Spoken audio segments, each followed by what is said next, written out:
আজি নিজে কৰা অক্ষমনীয় অপৰাধ অকপতে স্বীকাৰ কৰিছোঁ আৰু সংগঠনে আৰোপিত কৰা চৰম শাস্তি মূৰ পাতি ললোঁ।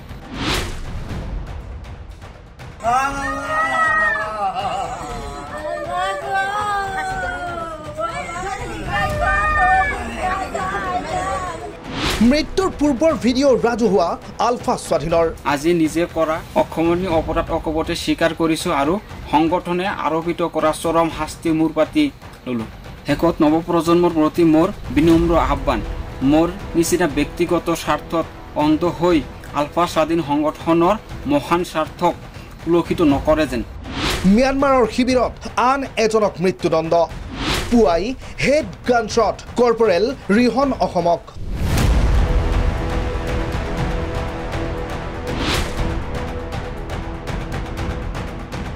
তিনিবাৰকৈ পলাবলৈ চেষ্টা কৰি অৱশেষত মৃত্যুদণ্ডক আঁকোৱালি ল'লে আলফা স্বাধীনৰ কৰ্পৰেল ৰিহন অসম ওৰফে ছাইফুল ইছলামে।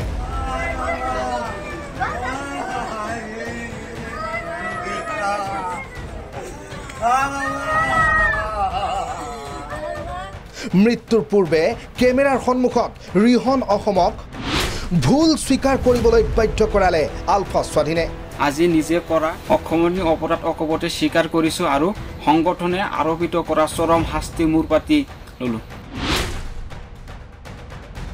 ৰিহন অসমে ক'বলৈ বাধ্য হ'ল, নিজেই কৰা অক্ষমনীয় অপৰাধ অকপতে স্বীকাৰ কৰিলোঁ, সংগঠনে আৰোপ কৰা চৰম শাস্তি মূৰ পাতি ল'লোঁ।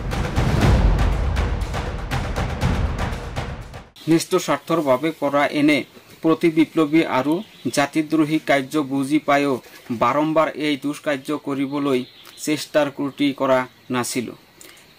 শেষত মই সফল হ'ব নোৱাৰিলোঁ।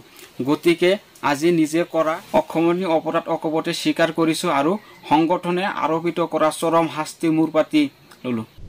4 মাহৰ পূৰ্বে আলফা স্বাধীনত যোগদান কৰিছিল গোৱালপাৰা লক্ষীপুৰৰ ছাইফুল ইছলামে। সামৰিক প্ৰশিক্ষণ শেষ কৰি কৰ্পৰেল ৰিহন অসম হিচাপে পৰিচিত হৈছিল ছাইফুল ইছলাম। কিন্তু তাৰ পিছতেই ম্যানমাৰৰ শিবিৰৰ পৰা 3বাৰকৈ পলাবলৈ চেষ্টা ছাইফুলৰ। 28 জুলাইত প্ৰথমবাৰৰ বাবে পলাবলৈ চেষ্টা কৰি ধৰা পৰিছিল ছাইফুল ইছলাম আৰু তাৰ পিছত 23 আগষ্টত দুবাৰ পলাবলৈ চেষ্টা ছাইফুলৰ। 23 আগষ্টৰ নিশা 2 মান বজাত শিবিৰৰ পৰা পলাই যায় যদিও পুনৰ ধৰা পৰে ৰিহন অসম ওৰফে ছাইফুল ইছলাম। ধৰা পৰাৰ পিছত বন্দী কৰি লৈ গৈ থকা অৱস্থাত আকৌ পলাবলৈ চেষ্টা কৰে ৰিহনে। পিছে 25 আগষ্টত পুনৰ ধৰা পৰে ৰিহন অসম। পলায়নৰ দৰে জঘন্য অপৰাধৰ শাস্তি মৃত্যুদণ্ড বুলি জানিও মই সংগঠনৰ বিচাৰ সদনত মোৰ আত্মপক্ষ সমৰ্থন কৰি আত্মসংগঠনৰ জৰিয়তে আত্মশুদ্ধি হৈ পুনৰ দেশ সেৱাৰ বাবে মিছা প্ৰতিশ্ৰুতি দি মৃত্যুদণ্ডৰ পৰা ৰেহাই বিচাৰিছিলোঁ। কিন্তু মই যিহেতু স্বদেশ প্ৰেমৰ তাকিদাত সংগঠনত অন্তৰ্ভুক্ত হোৱা নাছিলোঁ, ব্যক্তিগত স্বাৰ্থসিদ্ধি আৰু প্ৰতিশোধ পূৰণৰ অৰ্থে সংগঠনত যোগদান কৰি আলফা স্বাধীনৰ সামৰিক প্ৰশিক্ষণ লোৱাটোৱে মুখ্য উদ্দেশ্য আছিল। 23/8/2022 তাৰিখে আন এটা শিবিৰলৈ যাওঁতে নিশা আশ্ৰয় লোৱা সময়ছোৱাত প্ৰায় 2-3 বজাত সতীৰ্থসকল শুই থকা অৱস্থাত দ্বিতীয়বাৰ পলায়ন কৰোঁ। ৰিহন অসম ওৰফে ছাইফুল ইছলামৰ এই স্বীকাৰোক্তিসহ মৃত্যুদণ্ডৰ কথা উল্লেখ কৰি বুধবাৰে পুৱাই এইটো ইমেইল আহিছিল আলফা স্বাধীনৰ পৰা।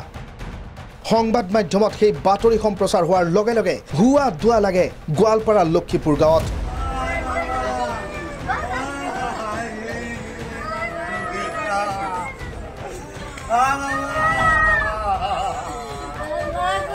পুত্ৰৰ মৃত্যুৰ বাতৰিত শোকত ভাগি পৰে পিতৃ মাতৃ।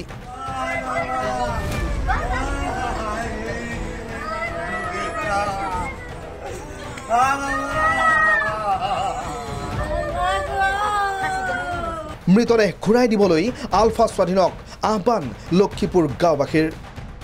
এতিয়া প্ৰশ্ন হয়, আলফা স্বাধীনে উভতাই দিব জানো ছাইফুলৰ মৃতদেহ? লক্ষীপুৰৰ পৰা বিদেশনাথৰ সহযোগত সমৰজ্যোতি শৰ্মাৰ ৰিপৰ্ট, প্ৰাগ নিউজ। আজি নিজে কৰা অক্ষমনীয় অপৰাধ অকপতে স্বীকাৰ কৰিছোঁ আৰু সংগঠনে আৰোপিত কৰা চৰম শাস্তি মূৰ পাতি ললোঁ। শেষত নৱপ্ৰজন্মৰ প্ৰতি মোৰ বিনম্ৰ আহ্বান, মোৰ নিচিনা ব্যক্তিগত স্বাৰ্থত অন্ধ হৈ আলফা স্বাধীন সংগঠনৰ মহান স্বাৰ্থক সুৰক্ষিত নকৰে যেন।